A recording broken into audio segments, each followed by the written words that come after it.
ಎಲ್ಲರಿಗೂ ನಮಸ್ಕಾರ. ಸುಗಮವಾಣಿ, ಸುಗಮವಾಗಿ ತಿಳಿಯೋಣ. ಲೈಕ್ ಮತ್ತು ಕಾಮೆಂಟ್ ಮಾಡಿ. ಮುಂದಿನ ವಿಡಿಯೋಗಾಗಿ ಸಬ್ಸ್ಕ್ರೈಬ್ ಆಗಿ. ಪ್ರಪೋರ್ಷನ್.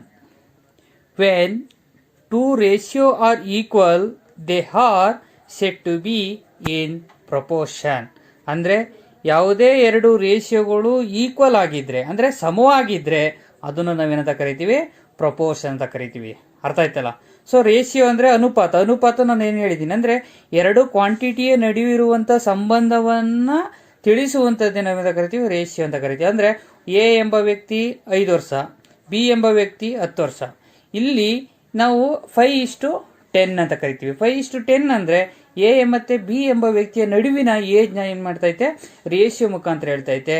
ಅದೇ ರೀತಿ ಎರಡು ರೇಷಿಯೋಗಳು ಈಕ್ವಲ್ ಆಗಿದ್ರೆ ಅದನ್ನ ನಾವೇಂತ ಕರಿತೀವಿ? ಪ್ರಪೋರ್ಷನ್ ಅಂತ ಕರಿತೀವಿ. A proportion express the relation between two ratio. It is represented in the following form. ನಾವು ಎರಡು ರೇಷಿಯೋಗಳ ನಡುವಿನ ಸಂಬಂಧವನ್ನು ಏನು ಮಾಡುತ್ತೆ? ಇದು ಎಕ್ಸ್ಪ್ರೆಸ್ ಮಾಡುತ್ತೆ. ಅದು ಯಾವ ರೀತಿ ಎಕ್ಸ್ಪ್ರೆಸ್ ಮಾಡುತ್ತೆ ಅಂದರೆ, so A/B is equal to C/D. ಇದು ರೇಷಿಯೋ. ನಾವು ರೇಷಿಯೋನ ನಾವು A:B ಅಂತಲೂ ಹೇಳ್ಬೋದು, A/B ಅಂತಲೂ ಎಕ್ಸ್ಪ್ರೆಸ್ ಮಾಡ್ಬೋದು ಅಂತ ಹೇಳಿದ್ದೀನಿ. ಅದೇ ರೀತಿ A/B is equal to C/D. ಇಲ್ಲಿ ಏನಾಯ್ತು? ಎರಡು ರೇಷಿಯೋ. ಇದು ಒಂದು ರೇಷಿಯೋ, ಯಾವುದು? A:B ಅನ್ನೋದು ಒಂದು ರೇಷಿಯೋ, C:D ಅನ್ನೋದು ಒಂದು ರೇಷಿಯೋ. ಬಟ್ ಇವೆರಡು ರೇಷಿಯೋ ಈಕ್ವಲ್ ಆಗಿದ್ರೆ ಅದನ್ನ ನಾವೇಂತ ಕರಿತೀವಿ? ಪ್ರಪೋರ್ಷನ್ ಅಂತ ಕರಿತೀವಿ. ಅದನ್ನೇ ನಾವು A:B C:D. ಸೊ ಈಕ್ವಲ್ಸ್ ನಾವೇಂತ ಕರಿತೀವಿ? ಇಲ್ಲಿ ಡಬಲ್ ಅಂತ ಕರಿತೀವಿ. ಅರ್ಥ ಆಯ್ತಲ್ಲ? ಸೊ ಎರಡು ಚುಕ್ಕಿ ಇರುವಂಥದ್ದು ನಾವೇನಂತ ಓದಬೇಕು? A:B C:D. ಅಂದರೆ ಎರಡು ರೇಷಿಯೋಗಳು ಏನಾಗಿದೆ? ಈಕ್ವಲ್ ಆಗಿದೆ. ಎರಡು ರೇಷಿಯೋ ಈಕ್ವಲ್ ಆಗಿರೋದೇ ನಾವೇಂತ ಕರಿತೀವಿ? ಪ್ರಪೋರ್ಷನ್ ಅಂತ ಕರಿತೀವಿ. The end term of proportion are called extreme. ಅಂದರೆ ಇಲ್ಲಿ ಇದು ಪ್ರಪೋರ್ಷನ್ ಇದೆ. ಈ ಎರಡು ಏನು ಟರ್ಮ್ಸ್ ಇದೆ, ನಾವು ಇಲ್ಲಿ ರೇಷಿಯೋದಾಗಲಿ ಯಾವುದೇ ಪ್ರಪೋರ್ಷನ್ ಆಗಲಿ ಬರೆಯುವಂಥ ನಂಬರ್ ಏನಂತ ಕರಿತೀವಿ? ಟರ್ಮ್ ಅಂತ ಕರಿತೀವಿ. ಇಲ್ಲಿ ಎರಡು ಟರ್ಮ್ಗಳು ಅಂದರೆ ಎಂಡ್ ಟರ್ಮ್ಗಳು ಏನಿದೆಯೋ ಅದನ್ನು ನಾವೇನಂತ ಕರಿತೀವಿ? ಎಕ್ಸ್ಟ್ರೀಮ್ ಅಂತ ಕರಿತೀವಿ.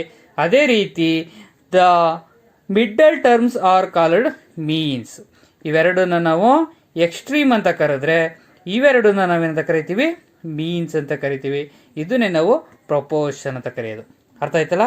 ಸೊ ಎರಡು ರೇಷಿಯೋ ಈಕ್ವಲ್ ಆಗಿದ್ರೆ ಅದನ್ನು ನಾವು ಪ್ರಪೋರ್ಷನ್ ಅಂತ ಕರಿತೀವಿ. ಆ ಪ್ರಪೋರ್ಷನಲ್ಲಿ ಲಾಸ್ಟ್ ಎರಡು ಎಲಿಮೆಂಟ್ ನಾವು ಎಕ್ಸ್ಟ್ರೀಮನ್ಸ್ ಅಂತ ಕರೆದ್ರೆ ಅದರ ನಡುವೆ ಇರುವಂಥ ಎಲಿಮೆಂಟ್ ನಾವೆಂತ ಕರಿತೀವಿ? ಮೀನ್ಸ್ ಅಂತ ಕರಿತೀವಿ. ನಾವು ಈಗ ಪ್ರಪೋರ್ಷನಲ್ಲಿ ಕೆಲವು ನಿಯಮಗಳಿದೆ, ಆ ನಿಯಮಗಳನ್ನ ತಿಳಿಯೋಣ. In a proportion the product of extremes is equal to the product of means. ನಾನು ಆಗಲೇ ಹೇಳಿದೆ. ಇಲ್ಲಿ ನೋಡಿ, ಫಾರ್ ಎಕ್ಸಾಂಪಲ್ A:B C:D. ಅಂದರೆ ನಾವು ಇದರಲ್ಲಿ ಆ ಕಡೆ ಎಂಡು ಏನಿದೆಯೋ ಅಂದರೆ ADನ ನಾವೇನಂತ ಕರಿತೀವಿ? ಎಕ್ಸ್ಟ್ರೀಮ್ಸ್ ಅಂತ ಕರಿತೀವಿ. B and Cನ ಏನಂತ ಕರಿತೀವಿ? ಮೀನ್ಸ್ ಅಂತ ಕರಿತೀವಿ. ಇನ್ನು ಪ್ರಪೋರ್ಷನಲ್ಲಿ ಏನಂದರೆ ಪ್ರಾಡಕ್ಟ್ ಆಫ್ ದ ಎಕ್ಸ್ಟ್ರೀಮ್ಸ್ ಅಂದರೆ ಆ ಕಡೆ ಈ ಕಡೆ ಇರುವಂತಹ ಟರ್ಮ್ಸ್ನ ಪ್ರಾಡಕ್ಟ್ ಅಂದರೆ ಮಲ್ಟಿಪ್ಲಿಕೇಶನ್. ಇವೆರಡನ್ನ ಮಲ್ಟಿಪ್ಲಿಕೇಶನ್ ಮಾಡಿದಾಗ ಬರುವಂಥದ್ದು, ಇವೆರಡನ್ನ ಮಲ್ಟಿಪ್ಲಿಕೇಶನ್ ಬರುವಂಥ ವ್ಯಾಲ್ಯೂಗೆ ಏನಾಗಿರ್ತದೆ? ಈಕ್ವಲ್ ಆಗಿರುತ್ತೆ. ಅದನ್ನು ಹೇಳಿರೋದು A:D is equal to B into C. ಅಂದರೆ product of the extreme terms equal to product of the means term. ಅರ್ಥ ಆಯ್ತಲ್ಲ? ಸೊ ಇದು ನೆನ್ಪಿಟ್ಕೋಬೇಕು. ಸೊ ಹಾಗೆ the fourth term of a proportion can be calculated when other 3 terms are known. ಅಂದರೆ ಇಲ್ಲಿ ನೋಡಿ, first term, second term, third term, fourth term. ಈಗ ಇದು 4 ಟರ್ಮ್ ಇದೆ. ನಾವು ಈ 3 ಟರ್ಮ್ ಅಂದರೆ ಯಾವುದಾದ್ರೂ ಒಂದು ಟರ್ಮ್ನ ಕೊಟ್ಟಿಲ್ಲದೆ ಇನ್ನು ಅದರ್ 3 ಟರ್ಮ್ ನಮಗೆ ಗೊತ್ತಿದ್ರೆ ನೋನ್, ಅದನ್ನು ಹೇಳ್ತಾ ಇರೋದು. ಅದು 3 ಟರ್ಮ್ ಗೊತ್ತಿದ್ರೆ ನಾವು 4ನೇ ಟರ್ಮ್ನ ಏನು ಮಾಡ್ಬೋದು? ಈಸಿಯಾಗಿ ಫೈಂಡ್ ಔಟ್ ಮಾಡ್ಬೋದು. ಅದು ಯಾವುದಾದ್ರು ಆಗಿರಲಿ. ಫಾರ್ ಎಕ್ಸಾಂಪಲ್ 2:3 4:x ಅಂತ ಕೊಟ್ಟಾಗ ನಾವು ಎಕ್ಸ್ ವ್ಯಾಲ್ಯೂನ ಅಂದರೆ ಫೋರ್ತ್ ಟರ್ಮ್ನ ಏನು ಮಾಡ್ಬೋದು? ಫೈಂಡ್ ಔಟ್ ಮಾಡ್ಬೋದು. ಸೊ ಎಕ್ಸಾಮ್ಗೆ ಈ ಬೇಸಿಸ್ ಲಾ ಪ್ರಕಾರ ನಿಮಗೆ ಅಂದರೆ ಇದು ಪ್ರಾಪರ್ಟೀಸ್ ಪ್ರಕಾರ ನಿಮ್ಗೆ ಏನು ಮಾಡ್ತಾನೆ? ಕೇಳ್ತಾನೆ. ಅದನ್ನು ಹೇಳ್ತಾ ಇರೋದು. The fourth term of a proportion can be calculated when other 3 terms are known. ಅಂದರೆ 4ರಲ್ಲಿ 3 ಗೊತ್ತಿದ್ರೆ ಇನ್ನೊಂದು ನಾವು ಈಸಿಯಾಗಿ ಕಂಡುಹಿಡಿಬೋದು. ಅದೇ ರೀತಿ ಇನ್ನೊಂದು ಎಕ್ಸಾಮ್ ಪರ್ಪಸ್ ಆಗಿ ಕಂಟಿನ್ಯೂಡ್ ಪ್ರಪೋರ್ಷನ್. ಇದರಲ್ಲಿ 3 ಥರ ಬರುತ್ತೆ. Direct proportion, inverse proportion, continued proportion. Direct proportion ಅಂದರೆ ಯಾವುದೇ ಎರಡು ಕ್ವಾಂಟಿಟಿ ಇನ್ಕ್ರೀಸ್ ಅಥವಾ ಡಿಕ್ರೀಸ್ ಡೈರೆಕ್ಟಾಗಿ ಆಗ್ತಾ ಇದ್ರೆ ಅದನ್ನು ನಾವೆಂತ ಕರಿತೀವಿ, ಡೈರೆಕ್ಟ್ ಪ್ರಪೋರ್ಷನ್ ಅಂತ ಕರಿತೀವಿ. ಅದೇ ರೀತಿ ಇನ್ಕ್ರೀಸ್ ಅಥವಾ ಡಿಕ್ರೀಸ್ ಇನ್ವರ್ಸ್ ಆಗಿದ್ರೆ ಅದನ್ನು ನಾವು ಇನ್ವರ್ಸ್ ಪ್ರಪೋರ್ಷನ್ ಅಂತ ಕರಿತೀವಿ. ಅದೇ ರೀತಿ continued proportion, consider the proportion A:B C:D. ಇದನ್ನು ನಾವು ತಿಳ್ಕೊಳ್ಳೋ ಮುಖಾಂತರ ಯಾವ ರೀತಿ continuous. The above kind proportion, the mean proportion between two quantities equal to the square root of the extremes. ಅಂದರೆ ಇವೆರಡು ಏನಿದೆ ಈ ಸ್ಕ್ವೇರ್ ರೂಟದು ಇವೆರಡಕ್ಕೆ ಏನಾಗಿರ್ತದೆ, ಈಕ್ವಲ್ ಆಗಿರುತ್ತೆ. ಅದನ್ನು ಹೇಳ್ತಾ ಇದ್ದು the mean proportion between two quantities equal to the square root of the extreme. ಎರಡು ಎಕ್ಸ್ಟ್ರೀಮ್ ಟರ್ಮ್ನ ನಾವು ಸ್ಕ್ವೇರ್ ರೂಟ್ ಆಫ್ ಮಾಡಿದಾಗ ಈ ಮಧ್ಯೆ ಇರುವಂಥ ಮೀನ್ ವ್ಯಾಲ್ಯೂ ಏನಾಗಿರ್ತದೆ, ಈಕ್ವಲ್ ಆಗಿರುತ್ತೆ. That is if the proportion is equal to A:B C:D. So ಇಲ್ಲಿ ಏನೈತೆ, ಇವೆರಡು ಸ್ಕ್ವೇರ್ ರೂಟ್ನ ಮಾಡೋದ್ರಿಂದ ಇದಕ್ಕೆ ಈಕ್ವಲ್ ಅಂತ ಹೇಳ್ತಾರೆ. ಸೊ ನಾವೇನಂತ ಬರೀಬೋದು, AC = B² or B √AC. So for example, find the mean proportion between 32 and 2. ಇಲ್ಲಿ ಎರಡು ಪ್ರಪೋರ್ಷನ್ ಕೊಟ್ಟಿದ್ದಾನೆ. ಸೊ ಇವೆರಡು ಪ್ರಪೋರ್ಷನ್ ನಡುವೆ ಇರುವಂಥ ಮೀನ್ ವ್ಯಾಲ್ಯೂನ ನಾವು ಕಂಡುಹಿಡಿಬೇಕು ಅಂದಾಗ, so let the mean proportion be X by the definition of proportion. Proportion definition ಹೇಳುತ್ತೆ, the above kind proportion, the mean proportion between two quantities equal to the square root of the extremes. ಅದೇ ರೀತಿ ನಾವು, so ಇಲ್ಲಿ ಏನು ಮಾಡಿದ್ದಾನೆ, ಎರಡು ಮೀನ್ value ಕೊಟ್ಟಿದ್ದಾನೆ ಟರ್ಮ್ನ. So ಆ ಮೀನ್ ಕಂಡುಹಿಡಿಬೇಕು, ಅದನ್ನ ನಾವು ಎಕ್ಸ್ ಅಂತ ತಗೊಳ್ಳೋಣ. ಬೈ ದ ಡೆಫಿನೇಷನ್ ಏನು ಹೇಳುತ್ತೆ, x = √32 and 2. ಸೊ 32 × 2 ಮಾಡಿದಾಗ ಎಷ್ಟು ಬರುತ್ತೆ, 64. x = √64. ಸೊ 64ಗೆ ರೂಟ್ ವ್ಯಾಲ್ಯೂ ತೆಗೆದಾಗ x = 8. Therefore the mean proportion between 32 and 2 is 8. ಅಂದರೆ ಅದರ ನಡುವೆ ಇರುವಂತಹ ಮೀನ್ ಪ್ರಪೋರ್ಷನ್ ಎಷ್ಟು ಅಂದರೆ 8 ಇದೆ. ಸೊ ಎಕ್ಸಾಮ್ಗೆ ನಿಮಗೆ ಈ ರೀತಿಯೂ ಕೇಳೋ ಸಾಧ್ಯತೆ ಜಾಸ್ತಿ ಇರುತ್ತೆ. ನಾವು ಈಗ ಪ್ರಾಬ್ಲಮ್ ಸಾಲ್ವ್ ಮಾಡೋಣ. Find the missing terms in the proportion 10:40 x:100. ಇಲ್ಲಿ ಏನು ಹೇಳಿದರೆ, find the missing term. Missing terms ಯಾವುದು, 10:4, 10:40 x:100. ಅಂದರೆ ಮಿಸ್ಸಿಂಗ್ ಅಂದರೆ ಎಕ್ಸ್ ವ್ಯಾಲ್ಯೂನ ಫೈಂಡ್ ಔಟ್ ಮಾಡಿದಾಗ ನಮಗೆ ಟೋಟಲ್ ಪ್ರಪೋರ್ಷನ್ ಯಾವ್ದು ಅನ್ನೋದು ಗೊತ್ತಾಗುತ್ತೆ. ಅದನ್ನು ನಾವು ಫೈಂಡ್ ಔಟ್ ಮಾಡೋದು ಯಾವ ರೀತಿ, ನಾನು ಆಗಲೇ ಹೇಳಿದ್ದೀನಿ, product of the extremes value equal to product of the means terms. ಅಂದರೆ ಇವೆರಡನ್ನ ಮಲ್ಟಿಪ್ಲಿಕೇಶನ್ ಮಾಡಿದಾಗ, ಸೊ ಬರ್ಕೊಳ್ಳೋಣ, ಸೊಲ್ಯೂಷನ್ 10:40 x:100. ಸೊ ನಾನು ಆಗಲೇ ಹೇಳಿದ್ದೀನಿ, product of the extremes is equal to product of the means. ಇವೆರಡಕ್ಕೆ ಏನಾಗಿರ್ತದೆ, ಈಕ್ವಲ್ ಆಗಿರುತ್ತೆ. ಸೊ ಈಗ 10 × 100 = 40 × x. So 10 × 100 = 1040x. ಸೊ ಇದನ್ನು ನಾವು 40x = 1000 ಅಂತ ಬರ್ಕೋತೀವಿ. So x = 1000 / 40. ಸೊ x = 0 ಕಲಿಸಿದಾಗ ಸೊ 25 ಸಲ ಏನಾಗುತ್ತೆ, ಭಾಗ ಆಗುತ್ತೆ. Therefore x = 25. ಅಂದರೆ ಮಿಸ್ಸಿಂಗ್ ಟರ್ಮ್ ಎಕ್ಸ್ ವ್ಯಾಲ್ಯೂ ಎಷ್ಟಾಗಿರ್ತದೆ, 25 ಆಗಿರುತ್ತೆ. ಅಂದರೆ ಈಗ ನೀವು ಬೇಕಾದ್ರೆ ಮಲ್ಟಿಪ್ಲಿಕೇಶನ್ ಮಾಡಿ, the product of the extreme is equal to product of the mean. ಇನ್ನೊಂದು ಕ್ವಶನ್ ಸಾಲ್ವ್ ಮಾಡೋಣ. Find the fourth proportional to 6, 8, 9. ಇಲ್ಲಿ ಏನು ಕೊಟ್ಟಿದ್ದಾನೆ, 3 ಟರ್ಮ್ಸ್ ಕೊಟ್ಟಿದ್ದಾನೆ. 4ನೇ ಟರ್ಮ್ನ ಫೈಂಡ್ ಔಟ್ ಮಾಡಿ ಅಂತ ಹೇಳಿದ್ದಾನೆ. ಸೊ ಅದು ಆಸ್ ಪರ್ ಅದ್ರ ಪ್ರಕಾರ ನಾವು 6:8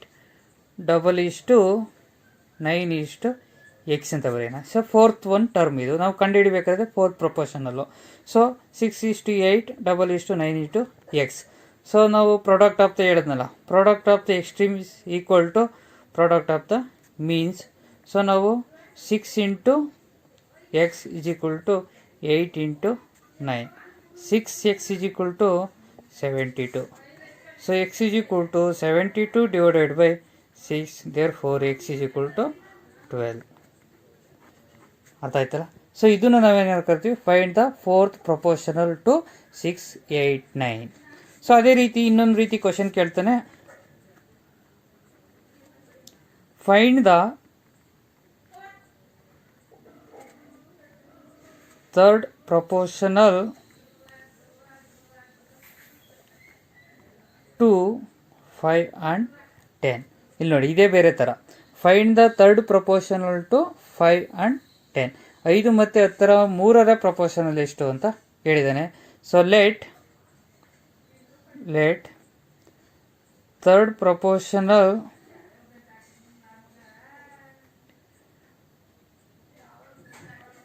ಬಿ ಎಕ್ಸ್ ಅಂತ ತಗೊಳ್ಳೋಣ. So 5 10 X.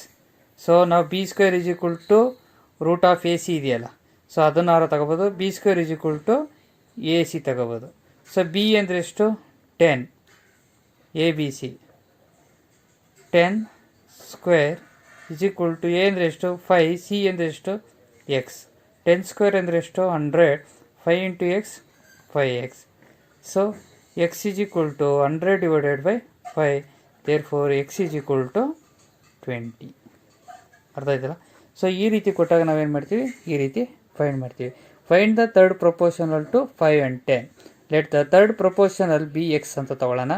ಅಂದರೆ ಮೂರನೇ ಪ್ರಪೋರ್ಷನಲ್ ಯಾವುದು ಅಂದರೆ ಎಕ್ಸ್ ಅಂತ ತಗೊಳ್ಳೋಣ ಕಂಡುಹಿಡಿಬೇಕಾದ್ರಿಂದ. 5 10 ಎಕ್ಸ್ ಅಂತ ತಗೋತೀವಿ.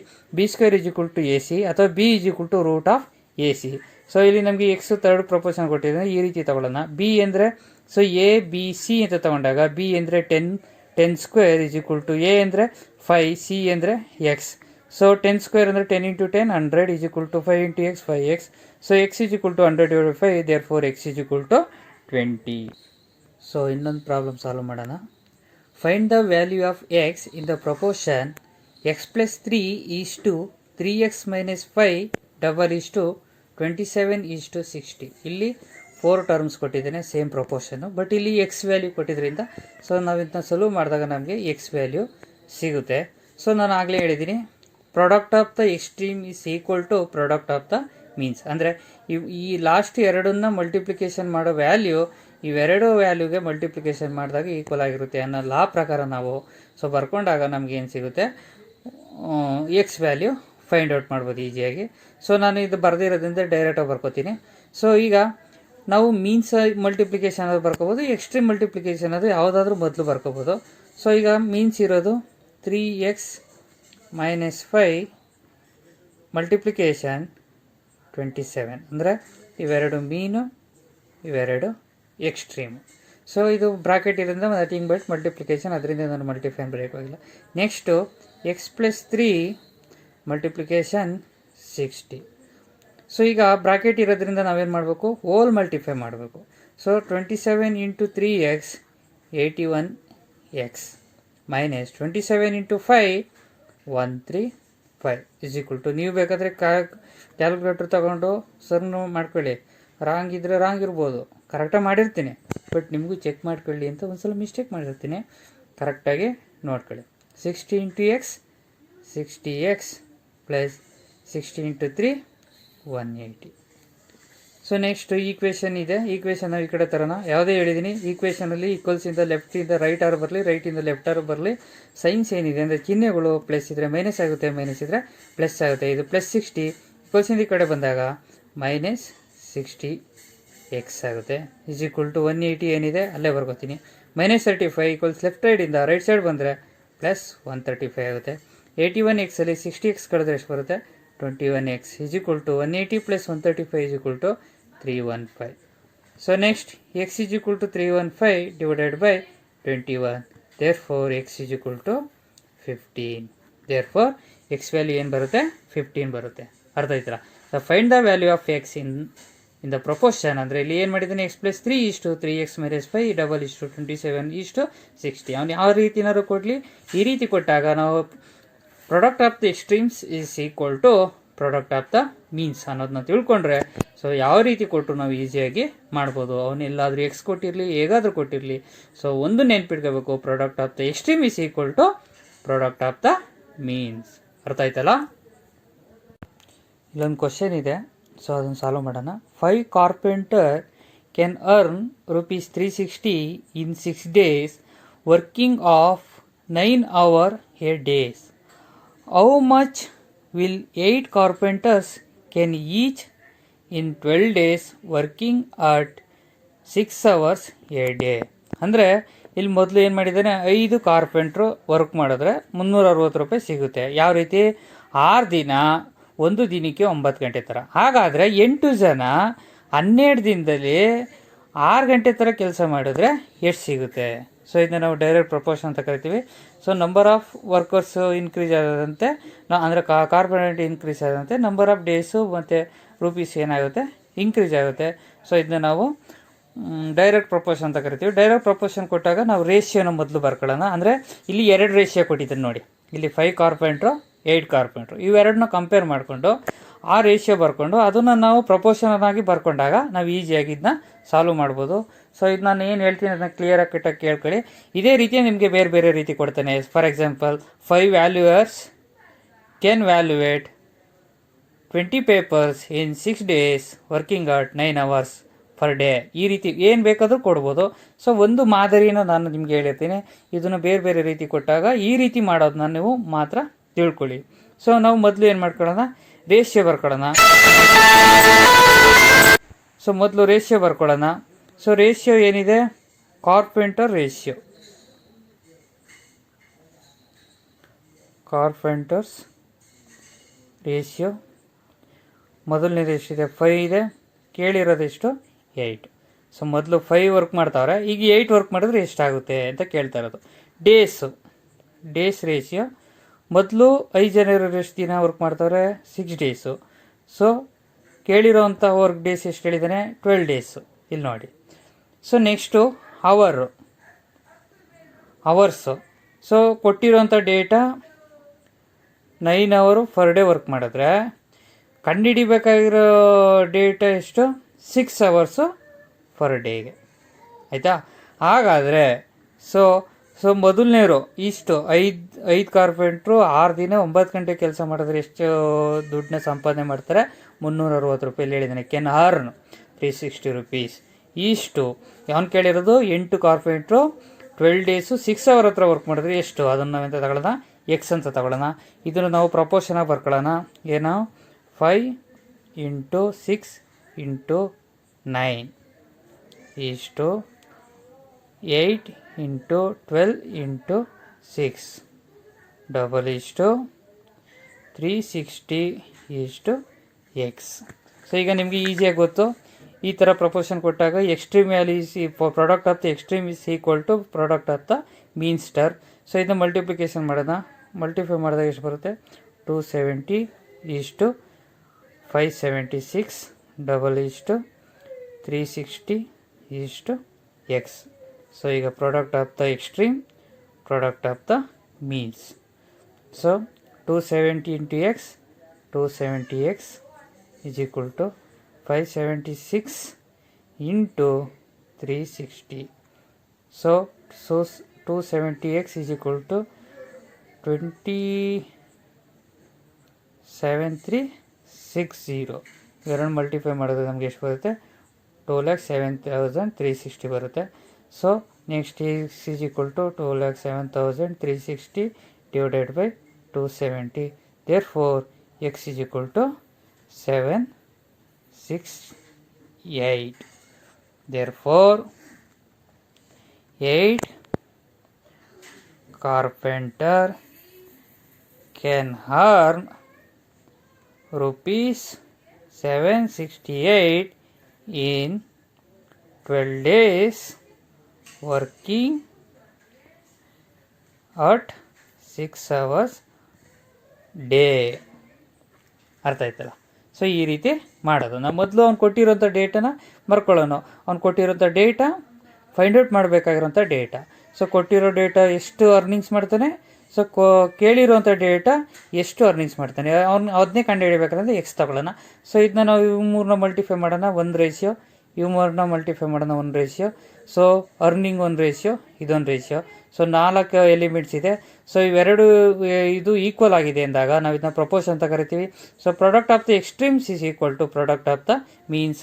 ಸೊ ಆ್ಯಸ್ ಇಟ್ ಈಸ್ ಇದನ್ನು ನಾವು ಸಾಲ್ವ್ ಮಾಡಿದ್ರೆ ನಮಗೆ ಎಷ್ಟು ಬರುತ್ತೆ, 768. ಸೊ ಈ ಥರ ಎಕ್ಸಾಮ್ಗೆ ಕೇಳಿದ್ದಾನೆ. ಸೊ ವರ್ಕೌಟ್ ಮಾಡಿ ಇದನ್ನೇ ಬೇರೆ ಬೇರೆ ರೀತಿ ಕೇಳಿರ್ತಾನೆ, ಅಂದರೆ ಡೇಟನ್ನು. ಸೊ ನಾನು ಈಗ ಕಾರ್ಪೆಟ್ರ್ ತೊಗೊಂಡಿದ್ದೀನಿ, ವ್ಯಾಲ್ಯೂಯೇಟ್ರ್ ಇರ್ಬೋದು, ಸೊ ಯಾವುದಾದ್ರೂ ಒಂದು ಗುಂಡಿ ತೋಡೋಂಥದ್ದು ಇರ್ಬೋದು, ಸೊ ಯಾವುದೋ ಒಂದು ಕೆಲಸ ಮಾಡೋಂಥದ್ದು ಇರ್ಬೋದು. ಸೊ ಈ ರೀತಿ ಬೇರೆ ಬೇರೆ ರೀತಿ ಕೊಡ್ತಾನೆ. ಅವನು ಯಾವುದೇ ರೀತಿ ಕೊಟ್ಟಿರಲಿ, ಡೈರೆಕ್ಟ್ ಪ್ರಪೋರ್ಷನ್ ಕೊಟ್ಟರೆ ನಾವು ಈ ರೀತಿ ತೊಗೊಂಡು ಮಾಡಬೇಕು. ಡೈರೆಕ್ಟ್ ಪ್ರಪೋರ್ಷನ್ ಅಂದರೆ ಏನು ಹೇಳಿದ್ದೀನಿ? ಸೊ ಇಲ್ಲಿ ಏನಾಗಿದೆ, ಸೊ ಜಾಸ್ತಿ ಜನ ಮಾಡಿದಂತೆ ಜಾಸ್ತಿ ದಿನ ಕೆಲಸ ಜಾಸ್ತಿ ಅವರ್ ಮಾಡಿದ್ರೆ ಜಾಸ್ತಿ ದುಡ್ಡಾಗುತ್ತೆ. ಅದೇ ರೀತಿ ಇಲ್ಲೂ ಅಷ್ಟೇ, ಇದನ್ನು ನಾವು ಡೈರೆಕ್ಟ್ ಪ್ರಪೋರ್ಷನ್ ಅಂತ ಕರಿತೀವಿ. ಇನ್ವರ್ಸ್ ಪ್ರಪೋರ್ಷನ್ ಅಂದರೆ ಫಾರ್ ಎಕ್ಸಾಂಪಲ್ 5 ಜನ 6 ದಿನ ಕೆಲಸ ಮಾಡಿದ್ರೆ 6 ದಿನ ಕೆಲಸ ಮಾಡಿದ್ರೆ ಮುಗೀತದೆ ಒಂದು ಕೆಲಸ.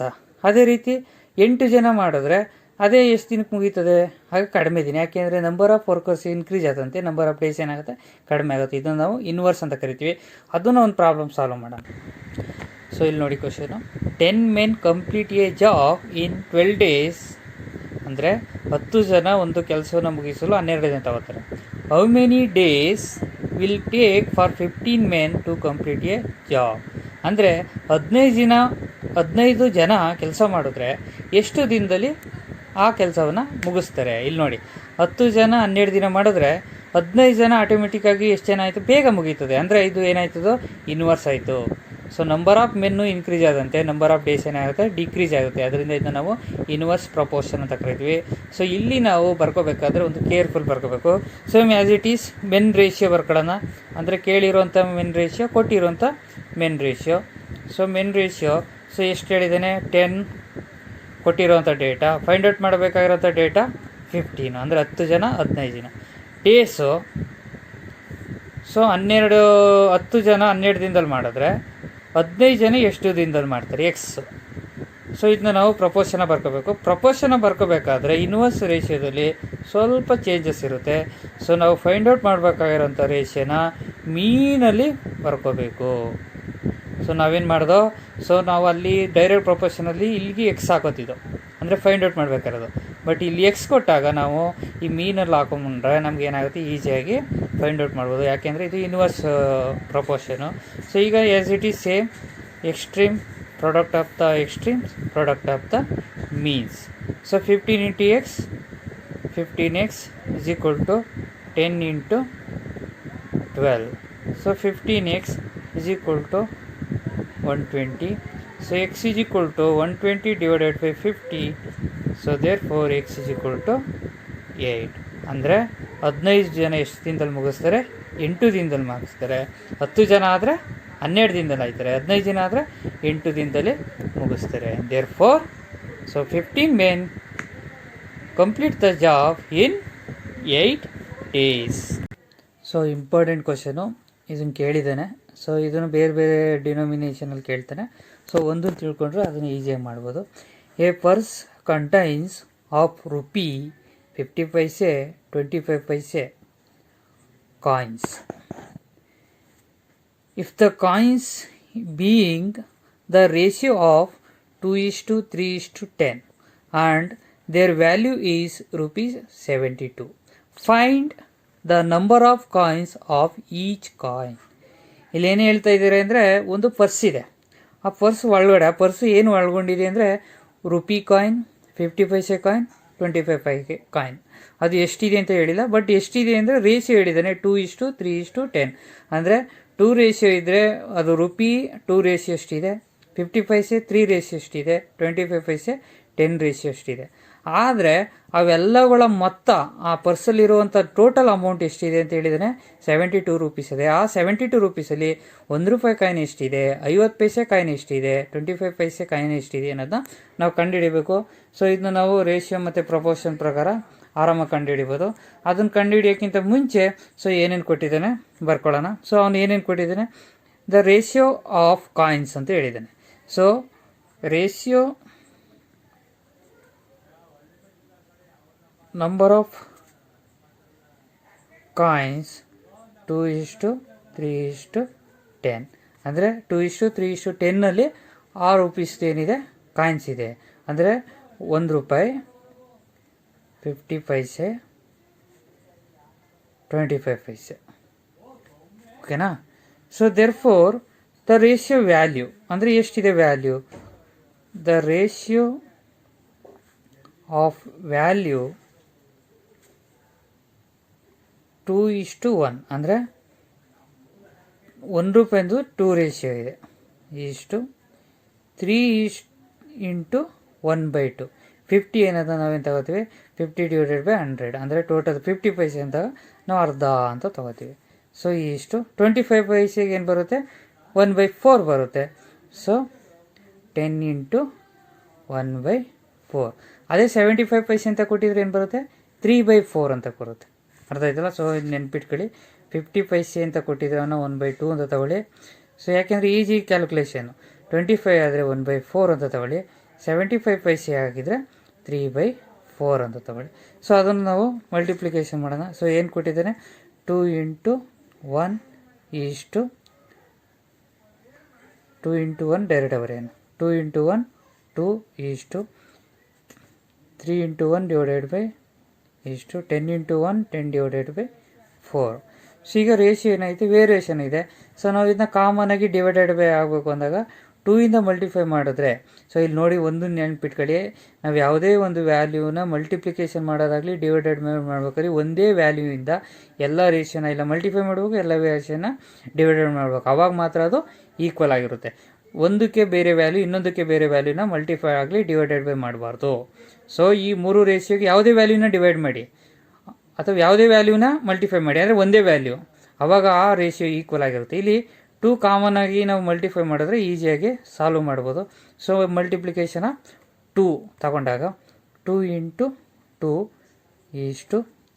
3 × 3/2 × 2 10/4 × 2 2 × 2 4 2 2 ಕ್ಯಾನ್ಸಲ್ ಆಯಿತು 3. So 2 1s 2 2s 4 2 1s 2 5s. So ಇಷ್ಟು 5 ಆಯಿತು. ಅಂದರೆ ಅದ್ರ ವ್ಯಾಲ್ಯೂ ಇರೋವಂಥ ರೇಷಿಯೋ ಎಷ್ಟಿದೆ, 4:3:5. ಅಂದರೆ ಅದು ಕಾಯಿನ್ಸ್ ರೇಷಿಯೋ, ಇದು ವ್ಯಾಲ್ಯೂ ರೇಷಿಯೋ. ಸೊ 4:3:5. ಸೊ ಈಗ total value of coins is 72. Total value of coins ಎಷ್ಟಿದೆ, 72 ಇದೆ. ಟೋಟಲ್ ವ್ಯಾಲ್ಯೂ ಆಫ್ ರೇಷಿಯೋ ಎಷ್ಟಿದೆ, 4:3:5. ಸೊ ಈಗ ಈ ರೇಷಿಯೋ ಮುಖಾಂತರ ಎಷ್ಟೆಷ್ಟು ಕಾಯಿನ್ ಇದೆ ಅನ್ನೋದನ್ನ ನಾವು ಈಸಿಯಾಗಿ ಕಂಡುಹಿಡ್ಕೋಬೋದು. ಸೊ ಈಗ ನಾವು ಕಂಡುಹಿಡಿಬೇಕು ಅಂದರೆ, ಸೊ ರೇಷಿಯೋನ ಟೋಟಲ್ ಮಾಡಿದಾಗ ಎಷ್ಟು ಬರುತ್ತೆ, 12 ಇರುತ್ತೆ. ಅಂದರೆ so sum of ratio is equal to 4 + 3 + 5. ಅಂದರೆ ಇವು ಮೂರನ್ನ ಕೂಡಿದಾಗ ಸಮ್ ಆಫ್ ದ ರೇಷಿಯೋ. ಈ ರೇಷಿಯೋ ಆಧಾರದ ಮೇಲೆ ನಾವೇನು ಮಾಡ್ಬೋದು, ಫೈಂಡ್ ಔಟ್ ಮಾಡ್ಬೋದು. ಸೊ ಮೊದಲನೇದು number 1, the value half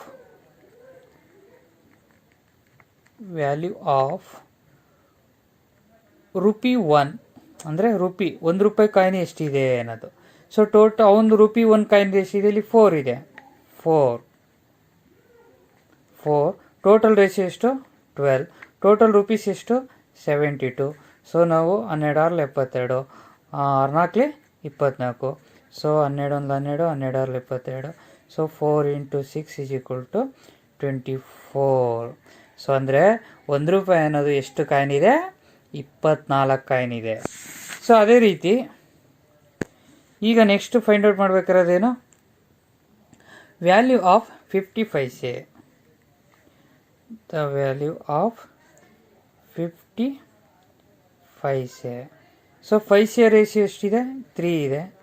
divided by total ratio 12 into total amount 72. So 12 72. So 3 18.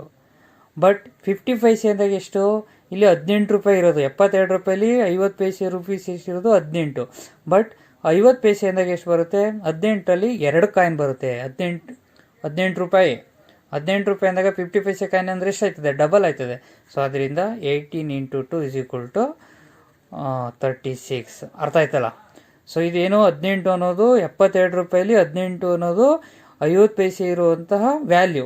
But 18 ರೂಪಾಯಿ ಆಗಬೇಕು ಅಂದರೆ 50 ಪೈಸೆನೂ ಎಷ್ಟು ಹಾಕಬೇಕು, 36 ಕಾಯಿನ ಹಾಕಬೇಕು. Next the value of 25 paise. So 25 paise ratio ಎಷ್ಟಿದೆ, 5 ಇದೆ. ಟೋಟಲ್ ರೇಷಿಯೋ ಎಷ್ಟಿದೆ, 12 ಇದೆ. ಇಂಟು 72 ರುಪೀಸಲ್ಲಿ ಸೊ ಎಷ್ಟು ಬರುತ್ತೆ, 12 72. ಸೊ 5 × 6 = 30. ಬಟ್ ಇಲ್ಲಿ 30 ರೂಪಾಯಿ 25 ಪೈಸೆನಷ್ಟು ರುಪೀಸು. ಸೊ 30 ರೂಪಾಯಿ ಆಗಬೇಕು ಅಂದರೆ 25 ಪೈಸೆನೂ ಎಷ್ಟು ಹಾಕಬೇಕು, 4 ಹಾಕಬೇಕು. ಸೊ 3 4 12 ಎಷ್ಟು ಬರುತ್ತೆ? 120. ಅಂದರೆ ಈಗ ಎಷ್ಟಾಯಿತು? Therefore the total number of coins each 24:36:120. So ಈಗ ನಾವು ಇದನ್ನು ಏನಾದರೂ ಸಿಂಪ್ಲಿಫೈ ಮಾಡಿದ್ರೆ, ಸೊ ಇದು ಕಾಯಿನ್ಸ್ ನಂಬರು. ಸೊ ಈ ಕಾಯಿನ್ಸ್ ನಂಬರ್ನ ಸಿಂಪ್ಲಿಫೈ ಮಾಡಿದ್ರೆ ಅವನೇನು ಕೊಟ್ಟಿದ್ದಾನೆ? 2:3:10 ಬರುತ್ತೆ. ಅಂದರೆ 2 ಇಂದ ಭಾಗಿಸಿದ್ರೆ, ಇದು ಒಂದೇ ಅಂಕಿಯಿಂದ 2 ಇಂದ ಭಾಗಿಸಿದ್ರೆ ಏನು ಬರುತ್ತೆ? So for example 12 24, 12 3 36, 12 120. Therefore 2:3:10. ಅರ್ಥ ಆಯ್ತಲ್ಲ? ಸೊ ಅವನು 25 ಪೈಸೆನಾದರೂ ಕೊಡಲಿ, 75 ಪೈಸೆನಾದರೂ ಕೊಡಲಿ, 50 ಪೈಸೆನಾದರೂ ಕೊಡಲಿ, 2 ರೂಪೀಸ್ ಆದರೂ ಕೊಡಲಿ. ಸೊ ಅದನ್ನು ನೀವು ನೋಡಿಕೊಂಡು ಕರೆಕ್ಟಾಗಿ ಈ ಥರ ಪ್ರೊಸೀಜರ್ ಪ್ರಕಾರ ಕ್ಯಾಲ್ಕುಲೇಟ್ ಮಾಡಿದ್ರೆ ನಿಮಗೆ ಆನ್ಸರ್ ಸಿಗುತ್ತೆ. ಸೊ ಇದು ಕ್ವಶನ್ ಪೇಪರ್ ಪ್ರಾಬ್ಲಮ್ಮು. ಸೊ ಇದೇ ರೀತಿ ಬೇರೆ ಬೇರೆ ಕ್ವಶನ್ಸ್ ಇದೆ. ರೇಷಿಯೋ ಪ್ರಪೋರ್ಷನ್ ಬಗ್ಗೆ ಯಾವುದೇ ಕ್ವಶನ್ಸ್ ಇದ್ದರೂ ನಿಮಗೆ ಡೌಟ್ ಇದ್ದರೆ ಕೇಳಿ, ಕ್ಲಾರಿಫೈ ಮಾಡ್ಕೊಳ್ಳಿ. ಈ ಪ್ರಾಬ್ಲಮ್ನ ನೋಡಿ ಬೇರೆ ಬೇರೆ ಕ್ವಶನ್ಸ್ನ ಏನು ಮಾಡಿ ವರ್ಕೌಟ್ ಮಾಡಿ. Thank you.